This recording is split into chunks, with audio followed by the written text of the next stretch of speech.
가장 믿었던 사람들에게서 상처를 받는 것만큼 고통스러운 일은 없습니다.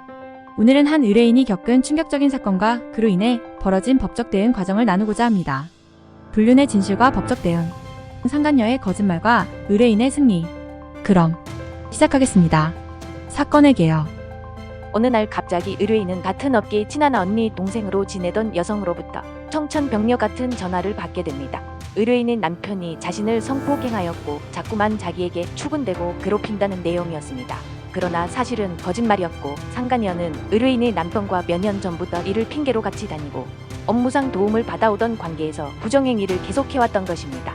그러다 두 사람 사이가 틀어지자 서로 싸우다 못해 상간녀는 의뢰인의 남편을 괴롭히려고 의뢰인에게 전화를 걸어 사실을 폭로하였던 것입니다.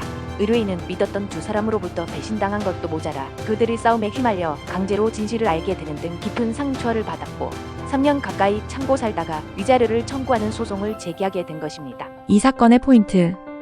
이 사건은 다른 경우와 달리 상간녀가 스스로 피해자에게 사실을 알렸다는 점, 그것도 일부러 피해자와 그 남편 사이의 불화를 조정하기 위해 알렸다는 점에서 불법성이 다른 사건보다 매우 크다고 볼 수 있었습니다. 더구나 상간녀 자신이 성폭행을 당한 것이라고 거짓말을 하였으며 상간녀는 불륜을 하면서도 평소 의뢰인과 같은 업계에서 언니 동생하는 사이였던 점을 감안하면 의뢰인으로서는 쉽게 용서할 수 없는 사건이었습니다. 해결의 포인트.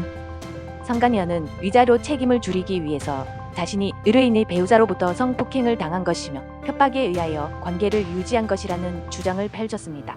그러나 상간녀가 의뢰인의 배우자와 친하게 지냈던 증거들을 모두 수집하여 제출함으로써 이들이 협박에 의한 관계로 볼 수 없음을 입증하였습니다. 또한 상간녀와 배우자 사이의 통화 녹음을 확보하여 그들의 사이가 오래되고 자발적인 관계였음을 밝힐 수 있었습니다. 그럼에도 상간녀는 끝까지 강압에 의한 관계였다고 허위 주장을 계속하다가 판결에서 상간자 소송에서는 보통 보기 어려운 높은 금액의 위자료 판결을 받고 만 것입니다. 소송 진행 중 아찔했던 순간이 있었는데 의뢰인이 배우자의 휴대폰에서 확보한 자료 중 상간녀의 것이 아닌 문자 메시지를 의뢰인이 상간녀의 것으로 착각하고 소송의 증거로 제출한 적이 있었습니다. 상간녀의 반박을 통해 그 문자 메시지는 상간녀의 것이 될 수 없음이 밝혀졌고 그러자 의뢰인은 배우자가 동시에 다른 여자를 만나고 있었던 것이라는 사실을 깨닫게 되었습니다. 만일 이 사실을 상간녀가 알게 되어 항변을 하면 의뢰인의 배우자 쪽의 책임이 더욱 무겁게 판단될 가능성이 있었습니다. 저 김희지 변호사는 이 위기 상황을 타개하기 위하여 다른 사건의 증거물을 변호사의 착오로 이 사건에 잘못 제출한 것으로 변론하는 등 의뢰인의 실수를 변호사의 실수인 양도 벗습니다. 이렇게 무사히 위기를 넘기고 좋은 판결을 받아낸 것입니다. 결론. 결국 진실은 밝혀졌습니다. 이번 사건은 의뢰인이 큰 상처를 딛고 일어나 배신과 거짓 속에서도 진실을 찾아내는 과정이었습니다. 상간녀의 허위 주장을 무너뜨리고 의뢰인이 승리할 수 있었던 것은 철저한 증거 수집과 현명한 법적 대응 덕분이었습니다.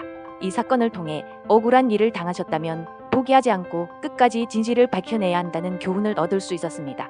억울한 상황에 처해 계시다면 경험 있는 변호사의 도움을 받아보세요. 당신의 권리를 지킬 수 있습니다. 김희지 변호사의 어드바이스. 상간녀 상간남에 대한 위자료 청구 소송은 기한이 있습니다. 알게 된 날로부터 3년, 그 일이 있은 날로부터 10년의 소멸시효가 있습니다. 그 기간을 넘기지 않도록 주의하셔야 하고 또 기한 내라 하더라도 너무 늦게 제기하면 괜히 상대방으로부터 트집을 잡히기도 하니 억울한 일을 당하셨을 때에는 바로 상간자 소송의 경험 많은 변호사에게 상담을 받아보세요. 당신의 온전한 편이 되어드립니다. 감사합니다. 김희지 변호사였습니다.